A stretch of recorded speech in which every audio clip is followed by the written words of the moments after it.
Coming up on this episode. We were a blocking force. While the Marines were invading Fallujah, we were protecting and kind of coordinating their southern flank.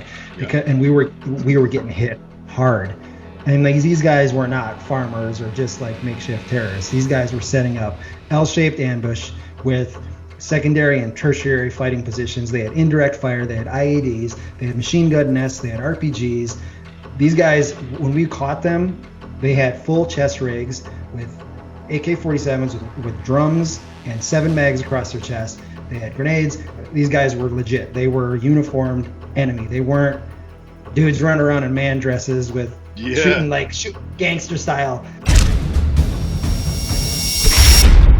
Outside the Wire, War Stories.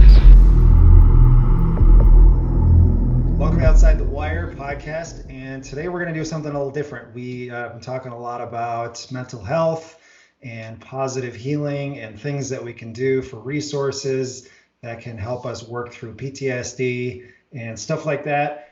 Today we want to do something completely different, and we got Chris on again from K-Bar Soap Company, and we're just going to talk some war stories and just shoot the shit for a while and kind of spitball and see what happens, because we did this on a live Instagram show a couple days ago, and we just had fun, man. We just talked about whatever came to our head. It was unscripted, it was raw, it was real, and it was a lot of fun and brought back a lot of memories. So I think that this show should just kind of evolve and morph into whatever it's going to be, because we're all learning and growing and having fun, and this should be entertaining for everybody. So and Chris and I are getting to know each other, so this will be fun because we'll get to hear some stories that neither one of us have heard about each other yet. So welcome to the show again, Chris. Good to have you. Hey, thanks for having me again. Yeah, Happy to be here. I have the proper attire. I have my "But Did You Make the Grass Grow" shirt. Hell And yeah. I have some, this time I'm drinking some man beer. I'm not drinking any seltzers. I got a double IPA and I got my battle mug. So I'm Hell ready. yeah. I'm ready to go here. Ready to rock. Like I wrapped the first Mardiv because that's how I roll. And then it's some Tito's and tonic tonight. So it's a liquor kind of night tonight. I had to take a break from the beers. This whole what are we calling it? Corona apocalypse shit. I've been drinking too much because I'm cooped up, and it's like my only mental release. So got to change up the alcohols every now and again. Yeah. That's yeah. But yeah, so I'm looking forward to this because we both have stories. Anybody that's been in the Corps has had enough dumb shit to last them a lifetime that they can just keep pulling up. It's weird how some of the things that you do day to day reminds you of some of the dumb crap people did while you're in the Marine Corps, and it just all comes back as soon as you start talking. It stems from boot camp. I mean, right? It comes from boot camp on. Well, what do you want to do? Do you want to go into boot camp stories, or we want to do war stories? Because we were both. So here, I think we should do this because we know who we are, but I've started to realize that our audience hasn't really got a chance to know everything that I've done or who I am. They've heard me talk about all these ideas and these things that I feel strongly about, but they don't know who I am. So why don't we talk a little bit? I'll do a little bit of introduction. You do a little introduction, and then we'll get to know each other a little better, and we'll just see kind of where this goes. So for me, I joined the Marine Corps right out of high school in 1999, and I was a tow gunner for a while and did tow school, and I joined because that's what the recruiter told me I should be, as a tow gunner, and it sounded like awesome MOS, like you get to shoot missiles at tanks.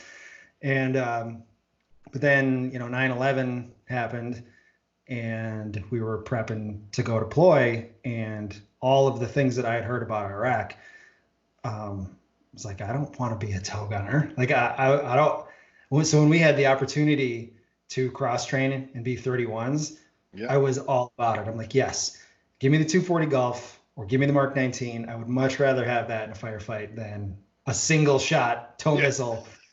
So thank God. One shot, one kill. Yeah. And that was right around the time that I started taking stuff a little bit more seriously. My junior Marine Corps career was a lot of grab ass and a lot of fucking around and, not being the best Marine I could be by any means. And when we found out we were getting ready to deploy to Iraq, then it was time for me to be serious. So I pushed really hard. I brought my PFT score up quite a bit. and we got to do a lot of really cool weapons training. A lot of I got to do advanced marksmanship course. If you have, at that time in 2003 and 2004, if you had expert rifle qual, that was when they were just starting to get the ACOGs in. We were still all iron sights at that time, and but they just started introducing the ACOGs, and so anyone in any platoon that had multiple first or expert rifle got to qual and do an advanced marksmanship course, and then you were considered a designated marksman within your platoon. So I did some really cool training where it was all hammered pairs.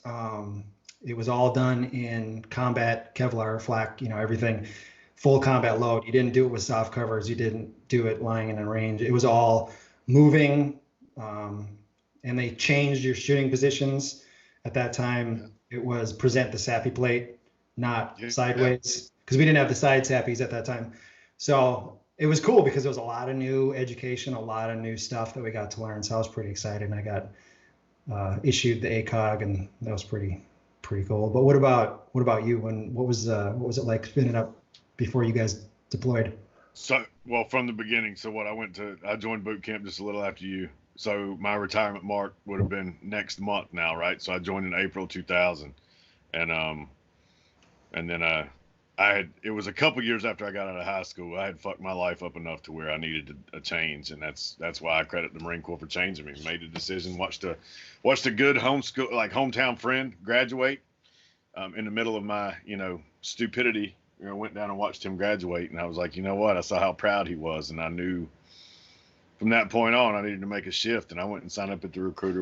It was the week after I watched him graduate, and I left shortly thereafter so that's why I credit a lot to the Marine Corps saving my life. I wasn't one of those where the judge said, hey, you're going to go to jail or you got to go in the Marine Corps, because I heard they stopped doing that, but I knew a lot of friends that had that, and I believe in that program. I honestly do. But anyway, it's neither here nor there. I was a combat engineer with 1st Marine Division my entire time in. Stationed in Pendleton 62 area. Our spin up was a little bit different because we focused on the whole landmine stuff and everything. So we had to focus on our familiarization with Iraqi landmines, expedient demolitions, all that stuff. So I won't say our job is similar to a grunt, but we have to know grunt tactics. We have to know how to patrol, because we get attached to grunts that, we're always engineers up. You have to know how they operate. So we spent a lot of time in that 03 arena, training, humping, doing all that stuff. The biggest thing that pissed me off about the whole thing was our forced marches, our humps before we went. I mean, it was one a month. They killed us. I mean, it was just all the time. Like, how is this? I get it all. But like, how is this really? Are we going to really be walking this far? Or we're riding in Amtrak's? Like, is this? Excuse me, sir. How does this relate to combat? How many times have you asked that question? Oh gosh. I don't know, but those cats, we got an air winger for a CO, and he fancied trying to hurt us, right? So when you go up and see his pack, and you can tell he's only got a pillow in it, and everybody else has their standard gear issue, pair of camis, everything. I'm like, come on, okay, that's why you're just on a little walk in the damn up a mountain, like whatever. But that was the biggest thing that frustrated me. And then when we got in country, was the whole gas mask PT, boots and utes, 120 degrees out. We're going to PT in gas mask, carrying your weapons. Now that was worth its weight in gold when you look back at it, because then you're in MOP 4 and it's 120. It doesn't feel so bad. It sucks. Don't get me wrong, but after you run around and try to huff and puff in a gas mask when it's that hot, that's a true testament. Now, ask me to do that again now, there's no way that'll happen. I was going to say, I think I have a gas mask sitting right over there. We could just finish our podcast with gas masks on. We'll do that next episode. We'll do the whole podcast in MOP 4. MOP 4. No. Yeah, so my spin up wasn't that good. The A4s, we never saw those. I never will forget, we were at Bosfor Bridge. And it was, that was our objective when we crossed the line of departure, and we run across, I forget what unit it was, but they had A4s, and they had all the high speed shit, and we were still using our A2s, iron sights, all this stuff. And I'm like, what the hell is going on? You know, there's cats here that already had it, and that was 03. So I guess some units had got it. I don't know exactly who it was, because I can't remember. There's some brothers that can recall what unit we were attached to all the time, and I can't. A lot of that stuff I can't pick up on. I can't remember all the time, and I don't want to misquote it, but it seems like we always got stuck with the shitty gear. To be perfectly honest, but yeah, I don't know. It is what it is. So we flew out of March Air Force Base, and I remember being in a civilian like 777 or something like that. Flew up over Canada, like across the Arctic Circle, down over Europe, into Germany, and then from Germany flew to Kuwait, and then from Kuwait C-130 to Biop, and then from Biop, really, we were given all of our Humvees, our crew serves, and all that stuff, and then we stayed in Kuwait. And the funny thing is, the Marine Corps doesn't tell you shit. So we knew we were deploying to Iraq, which was a hot LZ, and we're in a C-130. And as we're flying, we had to do this like combat maneuver nosedive to land at Biop. And I don't know if the pilots were just messing with us, but I remember strapped to that cargo net and like free floating because the plane is falling faster than we are falling. So we're just like hanging there and shit's flying all over the place. And I swear we heard things hit the side of the plane, but I don't know if it was just noises that the plane makes, but the pilot's yelling and telling us that we're taking fire. Could have been taking fire, or could have just been BSing us to scare us. I don't know. But we don't know. We weren't given like a brief on what it would be like when we landed and what we get out of the back of the C-130. So we haven't been given ammo yet. We haven't been, we're still condition 4, and I have 0 rounds on me. And then they finally open up the rear ramp, and we start getting out. And I'm like, are we like, all I'd seen before was like movies where they get out of the back of a helicopter and there's already rounds flying everywhere and bombs going off. And I'm a young kid, like I don't know any better. And we just like waltz off the back of this plane like it's, back on the block, and we're just chilling. And I'm like trying to be super hyper vigilant, and everybody else is acting like there's nothing going on. Well, there was nothing going on. We're in the green zone, and then this big front end loader with a big forklift comes and picks up our pallets and drives them over to the side of the flight deck, and then we start sorting our gear out and everything. But I just remember being pretty nervous, not knowing what to expect. And we stayed in Baghdad at Biop for, I would say, like a week at least. And there was another unit at the FOB that we were taking over, and they were still transitioning out.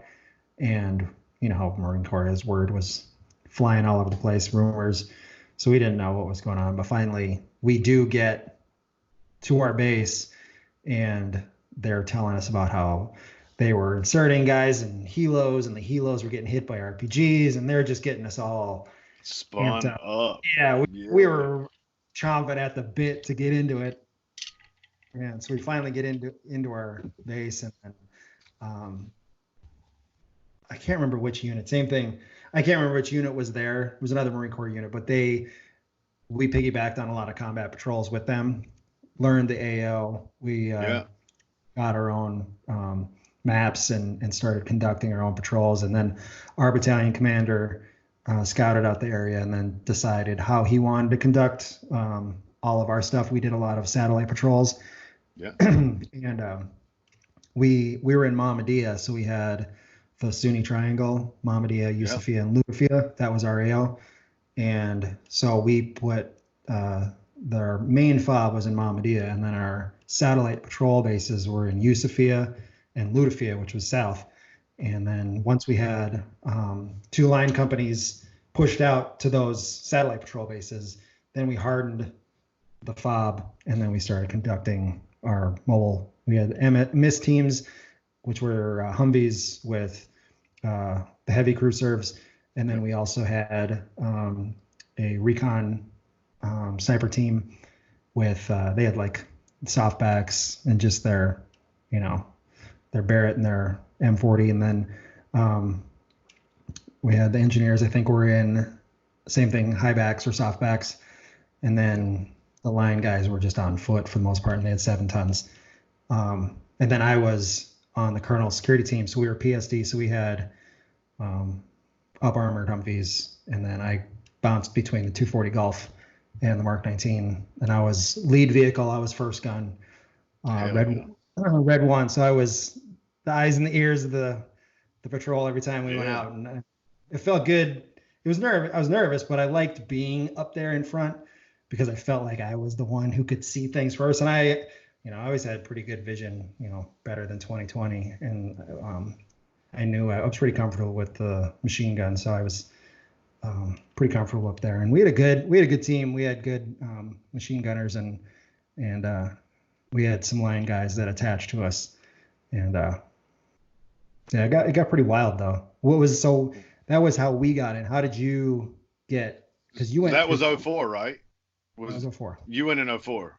Yeah. So that was that whole thing. So, so we went over there for the build up for the invasion, right? In 03. So it was this point in time. We started the war. Today's the 20th. So 17 years ago, almost to the day. So this is the day we crossed the line of departure, 17 years ago. So yeah,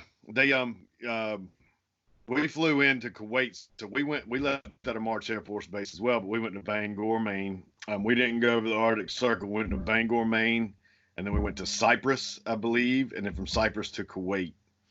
And then from Kuwait, we went on the god-awful longest fucking Haji bus ride I have ever been on to get to our bivouac. Like it was just tents and plywood, right? There's nothing there. They didn't have a chow hall whenever we got there, nothing like that. So very not improved.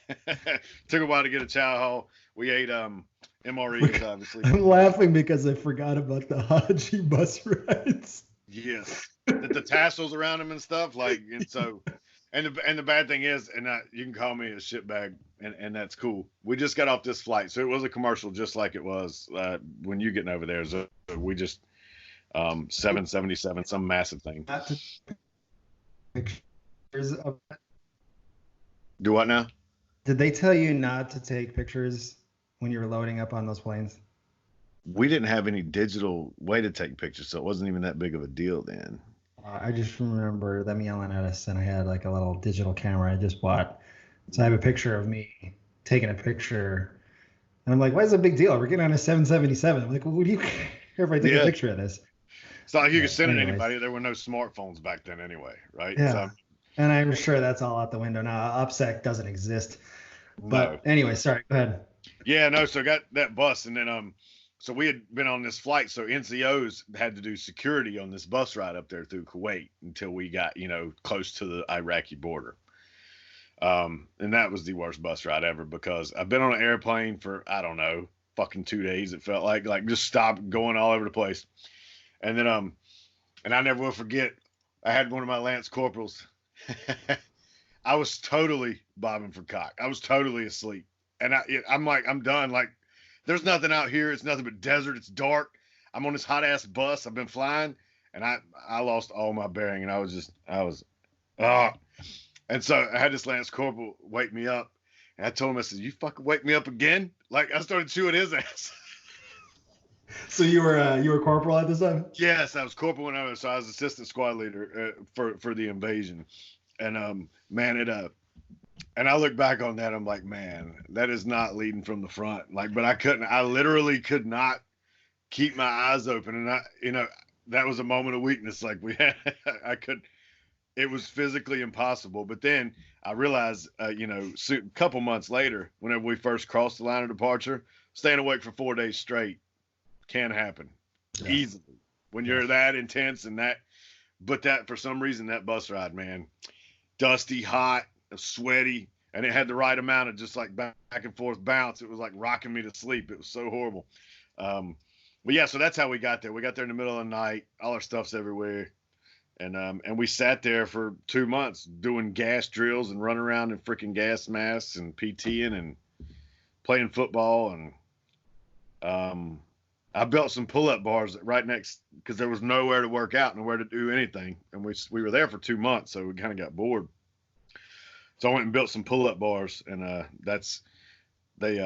a reporter from the USA Today came around, was asking about Marine Corps ingenuity. So I made the USA Today, and that's one of the first time with my pull-up bars. So there's a picture of me in USA Today hanging from them. And that's one of remember my mom and dad saw that, and there was no way I could tell them. The only way we got to call home was sat phones. And then we didn't have anything set up. There was no bat. And the only person who got to use a sat phone was that officer who's got a pillow in his pack still. Yep, absolutely. And so I think we got a call a month. And then there was a point in time that, they saw that newspaper, right? So then I still got like 20 copies of that newspaper. My parents bought every one they found. And so I got it, but it's cool. I've never made the USA Today again, but whatever. Hey, we could change that. Yeah. We'll change. We will. That's our new goal. New goal. We're going to make USA the cover Today of a newspaper. It might be bad news though. I don't know. May make the Clover Gazette. We may make that, or some town Gazette. But hey, it's better than nothing. But yeah, then we hung out there forever and just didn't do, dealt with overflowing porta shitters and all kinds of, I don't know. There's a couple cats that ended up taking their own life because they were freaked out about going, about even being there and going to war. In the porta shitters, no doubt. I get it. It's what an awful way to go. I mean, we had a dude. It was just this young kid. I won't say his name, but I remember he was the slightest of Marines. Just this little guy. Yeah. And somebody found him in the head trying to string himself up with a telephone wire or something. I don't know where. But I'm looking at him you would rather kill yourself than go into combat? That was just one thing I'd never understood. And I mean, I know that the right thing to do would be to have empathy for people. And I'm working on empathy. That's one of my things that I've been talking to a counselor about. That one's a hard one for me because I guess I just don't understand it. Well, while you're in, there is no empathy. No, anybody, especially, anything. Yeah. Right. There is none. You cannot deal with any situation except with, gross aggression. And that's just it. That's the difference. That's what you have to. And if you let your guard down, especially at that point in time, that's not somebody that I want watching my six. I know that's the bad thing. Right? That's the bad thing. If somebody took their life back then, the mentality, it was just so raw and real. I wouldn't even blame people for being good. I'm glad he did. You know what I mean? That's one less person I got to watch their back. And then I know if he's thinking that way, he's not going to watch my back. So that's the real stuff. That's the raw shit. Yeah, that's the real stuff that people who don't experience combat, they don't understand those feelings, and they get behind their little keyboard and they like to type up, and judges from the safe side, the stateside safe side, but that's some real shit right there. It is. And that's they teach you not to have feelings because they teach you that the mission comes first.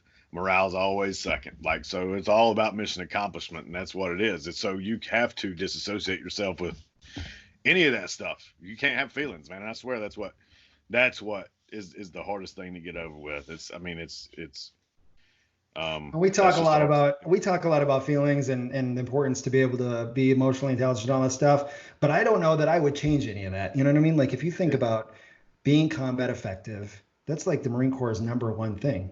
Being warriors, being killers, being combat effective, being the tip of the spear. Yep. And I am not educated enough down this path of enlightenment that I'm traveling to be able to say that in that moment, I wouldn't have wanted them to teach me how to deal with my emotions. I think teaching me how to stuff that shit down and focus on my job was the right thing to do. Absolutely. Without a doubt, because they had a job that had to be done. They need to know that you're going to make it from point A to point B at all costs. I remember no man left behind. I remember wrapping up all my stuff before when we found out we were going. I remember I broke up with my girlfriend. I gave my truck to my dad, and I paid off as many of the bills as I could, closed my bank account, I mean, I didn't want to have to worry about anything because I wanted to focus while I was over there, and I didn't want some girlfriend to be on my mind, distracting me. Yeah. And I mean, she was like, no. I'm like, no, I'm sorry. No. Yep, it has to be. And it was probably not the kindest thing I've ever done, but I felt like it was important. Yeah. So you guys, you said you were in 2 months in Kuwait before you pushed. So January. You left the line of departure, and then you pushed north until you hit Baghdad. Yeah. So I went to Basra, Diwania, and eventually made it to Baghdad, and we held up at the teardrop at the Martyr Monument, the Iraq-Iran War. We call it teardrops. Yeah. We cleared out all that. Go ahead. Well, I was going to say Chad, who was on a bunch of episodes with us, and he'll be on some coming up as well. But he was same time, 03, and he was in Baghdad. He was in the AVs, and he took an RPG in Baghdad, hit him right in the face. And if you watch show, if you watch our podcast, if you watch the podcast on YouTube, because all these podcasts are available on YouTube, as well as our new website that we just launched, theenlistedclub.com. But you can see when he's talking, he's got a pretty good scar, and he talks all about how his face had to be put back together, and he was in the hospital for a long time. And I gotta find out who he was with. Do you know what RCT was? Did he say that RCT 7 or 5? I think he was 17. Really? So he was probably in RCT 7 with me, and that ain't no lie. I'll have to. Maybe I have to talk to him sometime. We're gonna get him on because I think War Stories Volume 2 is gonna be me and Chad, because Chad's got some wild shit to talk about, and I think it's gonna be cool. So tell me a little bit about like some of the nastiness, man. Let's hear it. No, I mean, we got into some bullshit. Most of it was friendly fire, to be perfectly honest, because we got shot at by the Army one time. We got shelled by our own Artie before, and I've never been. I think that's one of my triggers that I have that I still deal with now. We were shot at, I don't know how many times, trying to clear out mines, trying to do. There was a lot of surface laid minefields and stuff. They said during the invasion that I don't know if it's true or not, but that we were the most decorated platoon because we had Medal of Honor runners, which you have to go prime into a line charge that doesn't detonate under fire. So Bianca Mano, one of my brothers, he did that. And they did a whole documentary on it. It's called A New Era in Baghdad. That's on the Discovery. It's History Channel is what it's on. But that's about our push up there with the first tank. So it has my lieutenant on there. They did all this stuff about it. But surface-laden minefields was, the biggest thing to have to deal with. The fact that we had media embedded with us really pissed me off on 18 different levels. But the time we got shelled, I never will forget. We were clearing the dam. One of the power plants on the Tigris River, and we had just cleared this house. There was some buried in mines down next to the river, but we were clearing it because they were supposed to push the Iraqis towards us. And I was trying to gain entry into one of these buildings to search it, and I set my machine gun crew up on the roof, and you know what a donut charge is, right? So you blow a doorknob out with it. So you take deck cord, make a Ulie knot, run around and prime into it. And I never will forget, it was one of those door handles that come out. It's horizontal. And so I had a bunch of them already, stuffed in, and I went and set it. And one of my closest brothers that I talk to every day in Virginia, he said, I watched all this unfold. I set it, popped smoke. And then whenever I was running around the corner to let it blow, it fell. And I just looked at it, and I was like, fuck. And I almost went and grabbed it. And I'm like, nope. I got right around the corner. Boom! And it blew the corner of the door in. So I had to go set another one. And to this day, he talks about that. He said, man, if you went and grabbed that thing, dude, like, because I don't know. It's just you don't think about it. You think, but after that, we started getting shelled, and I completely lost my mind because the accuracy of our Artie is absolutely insane. And I'm glad that they are on our side when it comes to that. they started walking them in on us, and I got those cats down. We were there with a bunch of tanks and everything. We didn't realize it was friendly. They thought, whatever, but they walked them in. They hit a town just behind us, and they kept walking them in. First one we heard was just that, and I'm like, oh shit, what was that? And then boom, like, oh damn, that was a little too close, man. Like, so these are the 155s. Yes. Yeah, so 155 coming in at you is serious. It's a crazy sound. We called in 155. We did so our base got hit by mortars and rockets, and we had this boomerang system set up on a tower over our COC, and so it was like a radar, and it would tell us where the point of origin was. So then as soon we would be on QRF. As soon as we take incoming, we'd go out, and then we'd go engage whoever was shooting at us. So we figured out where they were shooting from, and it was always these palm groves. And so we went out late at night one night, and we set up on the top of a bridge off of one of the ASRs, the main ASR from Kuwait to Baghdad. I couldn't remember if that one's Tampa or Jackson. I think it was Tampa.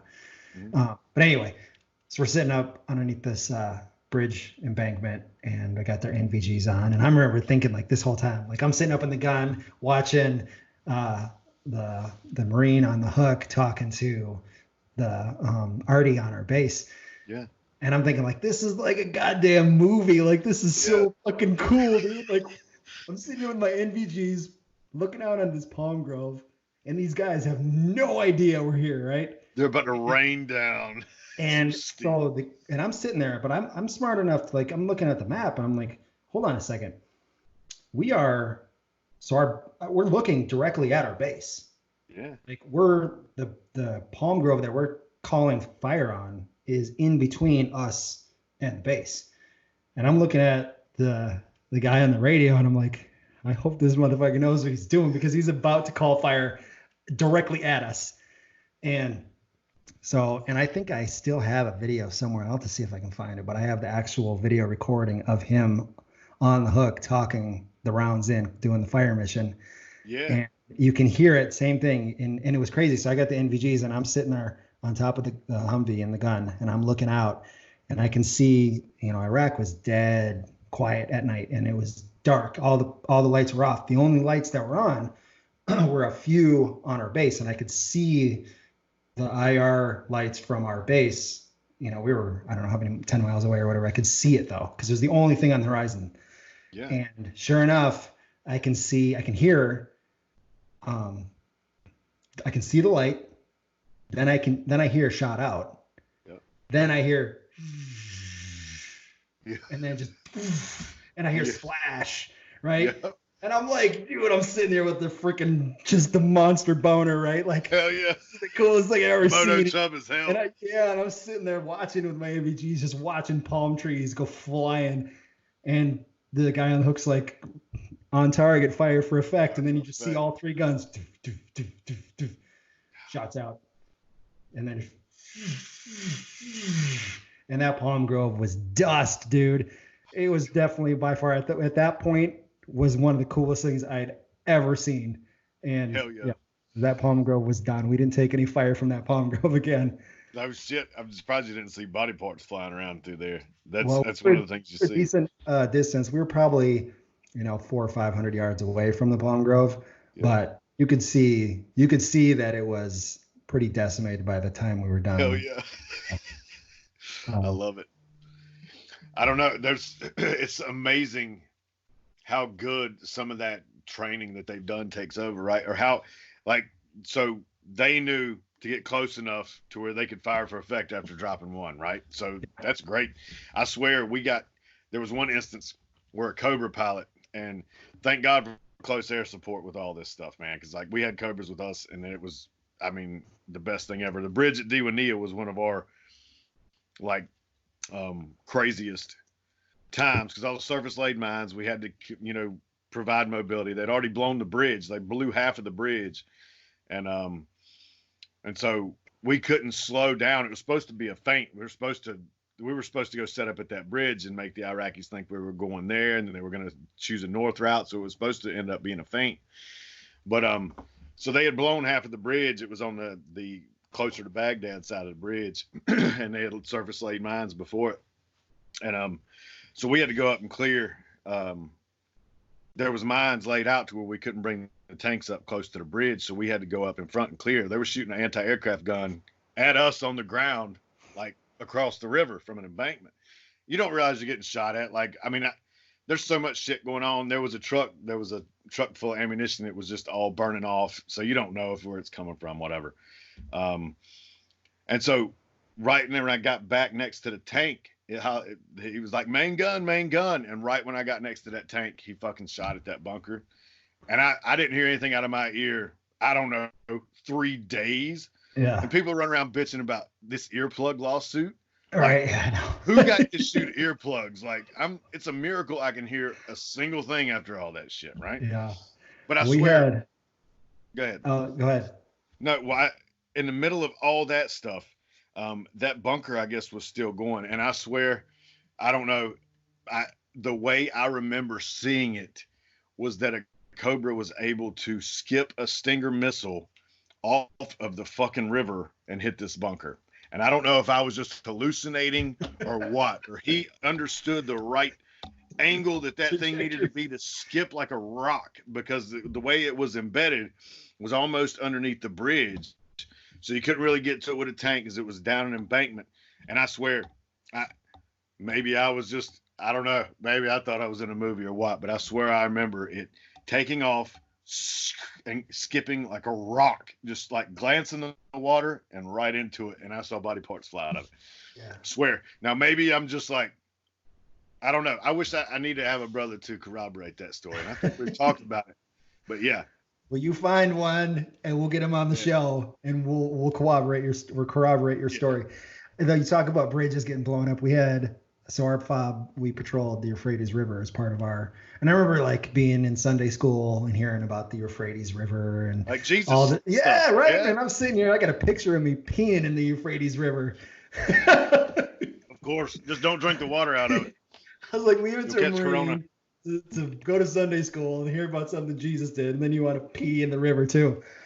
But anyway, my God, there's a big bridge that crossed the Euphrates River, and I think it was Jeffersucker Bridge or something like that, but the colonel called it the Shitsucker Bridge, and they would like lay these bombs and try to blow the bridge, but they wouldn't fully take the bridge out. But we had to cross the bridge. Yep. It's just funny, like you talk about like the difference between and like your overall threat level and like what we think is dangerous or scary versus what like a normal person would. Like my wife, I'll do things. My wife would be like, I can't believe you're doing it. That makes me so nervous. And I'm like, nervous? And this is like a classic example. I remember crossing that bridge in a Humvee that weighs like 10,000 pounds because we had all the up armor on it. We had to have like special extra lift kits put on the Humvees because they were so heavy. It was a squat. Yeah. Yeah, because they would literally bottom out without these extra additional suspensions. And we're driving across this bridge that's got legit holes. You can see right through it. And the Humvee is too wide. And I'm up in the gun in the first vehicle. So I'm like, I'm the first one across this bridge. We're going to figure this out. We're going to find out the hard way whether or not this bridge can hold us. And I'm thinking like, I'm a young kid. Like, I'm not making the decisions, but I'm like, all right, here we go. Like, and this bridge is not like a 50-foot, or like a short bridge. Like it just goes over a highway. Like this is high, 50 to 80 feet high. And I'm looking over the side of the Humvee and I'm looking down through the hole, and the Humvee tire is literally hanging over the hole. And we're like, boom, down into this like pothole. And I can see the rebar that's hanging out through the hole. And we're driving on the rebar and it's going like really slow. And I'm watching rocks and shit fall off the bridge into the water down below. And I'm like, this reminds me of like some kind of Indiana Jones movie, right? Where like he's hanging up against the cliffside watching his certain death right below. And this is like a daily thing for us. Yeah.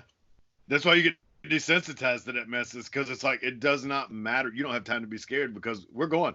So figure it out, Like, you better come to grips with your Jesus. Mission first. Yeah. My welfare, my well-being, and my thoughts about this situation had nothing to do with it. Zero. that bridge crossing there, same thing. This Iraqi cat was trying to come up and blow the other half of the bridge to slow our movement, right? And a coax 240 on the tank does a hell of a job against the fucking dude. Like I remember watching him cut fucking flips. But sorry, I've seen the 240 Golf do some work. It's not a pretty sight. I don't want to get too graphic on the show, but no, I've seen things fly and things come apart in ways I'd never seen before. But the 240 Golf, that thing is definitely by far one of my favorite guns. Absolutely. As I bounced back between that and the Mark 19 and the major firefight that we got into, I was on the Mark 19 and I was pretty thankful to have that bad boy with me when that shit hit the fan. That's a scary ass weapon. I mean, being on the receiving end of that is. It's scary when you're shooting it, but you know what's even more scary? When you're behind it. When you're behind it and it jams. Oh God! Then you are an immediate target. Yeah, I was primary Uno, like take me out because I'm the gunner of the big gun. Yeah. And my gun is down, and I'm sitting there on top of the Humvee, kicking it and trying to get this jam undone. And man, that was a bad day for sure when that Mark 19 went down and we're taking rounds. Yeah, that'll make you pucker real quick. If you weren't scared shooting it, you're immediately freaked out. You know what? The crazy thing about it, I remember that day. I don't remember being scared. I remember being really, really pissed off because so this was in November of 2004, and that was considered one of the hottest times for Iraq. We had a lot of actual Syrians come into RAO, and this was when Fallujah was kicking off. Yeah.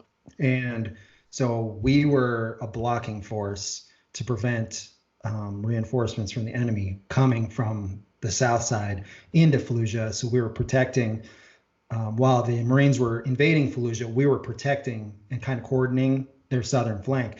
And we were getting hit hard. And these guys were not farmers or just like makeshift terrorists. These guys were setting up L-shaped ambush with secondary and tertiary fighting positions. They had indirect fire. They had IEDs. They had machine gun nests. They had RPGs. These guys, when we caught them, they had full chest rigs with AK-47s with drums and 7 mags across their chest. They had grenades. These guys were legit. They were uniformed enemy. They weren't dudes running around in man dresses with shooting gangster style. These were that was that Republican Guard or something like that. Yeah, that was some of those Republican Guard that left the first time. Yeah, most of the people we encountered over there were just they had all dropped their uniforms. Now I never will forget doing bridge reconnaissance because we had to make sure it was passable by a tank. And I remember going around one corner and I saw a pair of boots there at a 45 and I'm like, oh shit, this is it. And I turned the corner and it was just a pile of clothes. Because they all dropped their uniforms, right? They realized that we were compassionate people and that if they were plainclothes, we'd let them go. They caught on to that really quick once we got to Baghdad. I mean, they caught on to that really quick on the invasion. And so a lot of times I think that during the invasion, we had it easier than a lot of y'all did that come in after the fact. They got smarter with IEDs. They got smarter with how we worked as our tactics. So I know a lot of you guys on the second one had, and third and fourth and fifth had a lot of we definitely had we could see the progression of IEDs get worse as the time went on. They started out surface level, buried too deep, so we just get sprayed with dirt, and it'd be a loud bang, and you'd be filing for a 3M lawsuit 20 years later. But that was about it. But then they started figuring out how to daisy chain them. They started figuring out how to put them just under the surface. They started figuring out how to put them in the back of cars and park them on the side of the road. Trap them and do everything. Yeah, the vehicle-borne IEDs were the worst. That was our biggest casualties were guys on foot walking past a vehicle that had been parked, and we didn't know that there was an IED in the trunk, and the vehicle itself was the shrapnel. That's what took you out, and that was the bad stuff that we had to deal with. Yeah, that was some scary shit. We had plenty of mortar attacks, plenty of rocket attacks. and we had a couple pretty solid firefights. But I was thinking, I'm gonna do a little pause right here. Yeah. We're at 45 minutes. Do you want to wrap this one up? I can keep talking, but I'd rather do a episode or volume 2 than continue in this one. Yeah. Because there's still like, this ain't even, I know it's not even the tip of the iceberg with you either. Like, this ain't even the tip. I've got minefield stories. So it's just, all you have to do is get started. Yeah. Get it rolling, right? Put you back in the spot. So I can do this. All right. 15 more times. All right. So I'm going to wrap this one up and then we'll get right into the next one. Yeah. All right. So, let me see. Figure out how to do this. Is it something vibrating? Your phone? My phone, yeah. You're done, right? Now I'm gonna I'm just gonna chop this one off and then I'll tease the next one.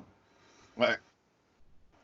All right, so this is we're gonna end this podcast right here, and hold on, I'll wait till you're done fucking with your phone. Sorry, I thought we were done, man. Go ahead. Yeah. Sorry, I'm causing more editorial work.